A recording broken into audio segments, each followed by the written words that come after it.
എല്ലാവർക്കും നമസ്കാരം. പുതിയൊരു വീഡിയോയിലേക്ക് സ്വാഗതം. ചെറിയ ഷോർട്സ് വീഡിയോ ചെയ്യാമെന്ന് വിചാരിച്ചു. കാരണം ബറോസ് കണ്ടിട്ട് ഞാൻ ഒളിവിൽ പോയ പോലെ ആയിപ്പോയി. കാരണം ഞാൻ പ്രതീക്ഷകളുണ്ടായിരുന്നു. പക്ഷെ ആദ്യം തന്നെ പറയാം, ഒരിക്കലും എൻ്റെ പ്രതീക്ഷ, എൻ്റെ എക്സ്പെക്റ്റേഷൻ ആ സിനിമ മീറ്റ് ചെയ്തിട്ടില്ല. നമ്മുടെ സ്വന്തം, ഞാൻ ഏറ്റവും കൂടുതൽ സ്നേഹിക്കുന്ന നമ്മുടെ ലാലേട്ടൻ ഡയറക്റ്റ് ചെയ്ത മൂവി. ബട്ട് ഇപ്പം ഈ വീഡിയോ ചെയ്യാൻ കാരണം എന്ന് വെച്ചാൽ നമ്മൾ ഒരുപാട് പേര് ചോദിക്കുന്നുണ്ട് നിങ്ങൾ റിവ്യൂ ചെയ്യാത്ത എന്താന്ന്. പക്ഷേ എനിക്കിതാണ്, ഞാൻ മനഃപൂർവ്വം ഒരു വീഡിയോ ചെയ്തിട്ടില്ലായിരുന്നു. സംഭവം ലാലേട്ടൻ ഇതുവരെ ആരും ട്രൈ ചെയ്യാൻ മടിക്കുന്ന ആരും കൈ വെക്കാൻ മടിക്കുന്ന ഒരു സംഭവം അദ്ദേഹം എടുത്തിട്ട് അദ്ദേഹത്തിൻ്റെ രീതിയിൽ, അതും നമ്മൾ സാധാരണ രീതിയിൽ കണ്ടുവരുന്ന സിനിമയല്ല. 40 വർഷത്തിന് ശേഷമാണ് ഒരു കംപ്ലീറ്റ്ലി ട്രീറ്റിൽ ഷൂട്ട് സിനിമ മലയാളത്തിൽ വരുന്നത്, അല്ലെങ്കിൽ ഇന്ത്യൻ ലാംഗ്വേജിൽ വരുന്നത്. സോ എല്ലാവരും തൊടാൻ പേടിക്കുന്ന ഒരു സംഭവം അദ്ദേഹത്തിന് ധൈര്യം പൂർവ്വം എടുത്തിട്ട് ചെയ്തു വെച്ചിരിക്കുന്നു. അത് ചെയ്തു വെച്ച ടെക്നിക്കലി പടം അടിപൊളിയാണ്. അതായത് എൻ്റെ 3D വിഷ്വൽസ് ഒന്നും നമുക്ക് ഒരു കുറ്റം ഒരാൾക്കും പറയാൻ പറ്റില്ല. പിന്നെ എനിക്ക് മോശമായി തോന്നിയത് നമ്മളെ കഥ കാര്യങ്ങളും അതിൻ്റെ കുറച്ച് സ്ക്രീൻ പ്ലേയും കാര്യങ്ങളും കുറച്ചുകൂടി നന്നാക്കായിരുന്നു എനിക്ക് തോന്നിയത്. കുറച്ചുകൂടി ഇമോഷണലി ഇതാക്കാമായിരുന്നൊക്കെ എനിക്കും തോന്നിയ കാരണമാണ്. പക്ഷേ ഇപ്പോൾ നടന്നുകൊണ്ടിരിക്കുന്നത് നമുക്കറിയാം.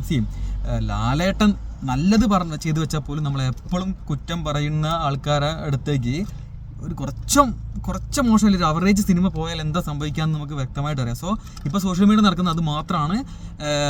കാത്തു നിന്നവർക്ക് ഒരു സാധനം കൂടി കിട്ടി. കാരണം നല്ല സിനിമ ലാലേട്ടൻ ചെയ്താൽ പോലും മോശം പറയുന്ന ആൾക്കാർക്ക് ലാലേട്ടൻ്റെ ഭാഗത്ത് നിന്ന് എന്തെങ്കിലും ഒരു ചെറിയൊരു പിഴവ് പറ്റിയാൽ അവർ അതിന് വെയിറ്റ് ചെയ്യുന്ന ആൾക്കാരല്ലേ.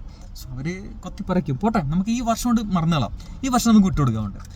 അടുത്ത വർഷം നമുക്കറിയാം, ലൈനപ്പ് ഓൾറെഡി നമുക്കറിയാം, നമ്മൾ വെയിറ്റ് ചെയ്യാണ്. സോ ബറോസിനെ കുറിച്ച് പറ്റുകയാണെങ്കിൽ നിങ്ങൾ എങ്ങനെ എതിർക്കണമെന്ന് വെച്ചാൽ, ഇതൊരു ടെക്നിക്കൽ സൈഡ് മാത്രം നോക്കുന്ന ഒരു മൂവിയായിട്ട് നമ്മൾ ആ സൈഡിനെ പറ്റി സംസാരിക്കുന്ന അങ്ങനെ ഒരു മൂവിയായിട്ട് ഇതിന് എടുക്കാം പറ്റുന്നവർ. കാരണം പിഴവുകളുണ്ട്, സിനിമയ്ക്ക് പിഴവുകളുണ്ട്. പക്ഷേ ലാലേട്ടൻ അറ്റംപ്റ്റ് ചെയ്തു. അദ്ദേഹം തുടർന്ന് കണ്ടിന്യൂസ് ആയിട്ട് മൂവീസും ചെയ്യാൻ പോകുന്നില്ല. പക്ഷെ അദ്ദേഹം അറ്റംപ്റ്റ് ചെയ്തു. സോ ആ അറ്റംപ്റ്റിന് നമുക്ക് ഒരു നന്ദി പറഞ്ഞുകൊണ്ടും, അല്ലെങ്കിൽ അതിനൊരു അദ്ദേഹത്തിനൊരു ഷേക്ക് ഹാൻഡ് കൊടുത്തുകൊണ്ട് നമുക്ക് ആ വിഷ്വൽസും ആ ഒരു പുതിയൊരു ഫീലിംഗ്, പുതിയൊരു ഫാൻറ്റസി വേൾഡിലേക്ക് അതൊക്കെ ആ സിനിമയ്ക്ക് സാധിച്ചിട്ടുണ്ട്. അതിൻ്റെ പോരായ്മകളുള്ള ഭാഗങ്ങൾ ഉണ്ട്, ഓൾറെഡി നമ്മൾ പറഞ്ഞതാണ്. കുറച്ച് സ്ട്രോങ് ആയ കഥ, അതിൻ്റെ അവതരണം. പിന്നെ എനിക്കറിയില്ല എന്തുകൊണ്ടോ നാടകമാക്കാനായിരുന്നു മുന്നത്തെ പ്ലാൻ എന്ന് കേട്ടിട്ടുണ്ട്. അതാണ് പിന്നെ സിനിമ ആയതെന്ന് പറഞ്ഞു. സോ അതുകൊണ്ടാണോ ഇതിലൊരു നാടകം എനിക്ക് ഫീൽ ചെയ്തിരുന്നു. ഒരു ഡ്രാമാറ്റിക് ആയിട്ടുള്ള അഭിനയമൊക്കെ അതിൽ ഫീൽ ചെയ്തിട്ടുണ്ടായിരുന്നു. പോരായ്മകളുണ്ട് നമ്മൾ സമ്മതിച്ചു തരാണ്. പക്ഷേ ഇതുപോലെ നമ്മൾ കടിച്ചു കയറേണ്ട ആവശ്യമൊന്നുമില്ല. അപ്പോൾ അതിനാണ് ഞാൻ നേരത്തെ പറഞ്ഞ കാര്യം. നമുക്കറിയാം കടിച്ചു കീറും. ഒന്നുമില്ലെങ്കിൽ പോലും കടിച്ചു കീറാൻ നിൽക്കുന്ന ആൾക്കാർ ഇത് കിട്ടിയാൽ അവർക്ക് ആഘോഷിക്കുക അവർ. സോ അടുത്ത വീഡിയോയിൽ കാണാം. ബൈ.